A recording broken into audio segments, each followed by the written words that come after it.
pink spotted hawk moth. Really does look like a small hawk. Yeah, they've got wingspan up to 3 to 4 inches.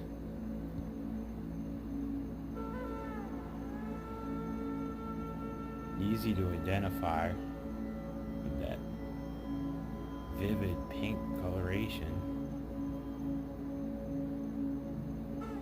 Look at those wings.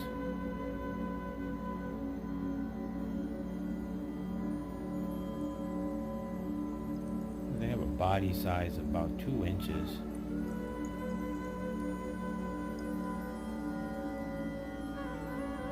And then five dots on the underbelly. Beautiful.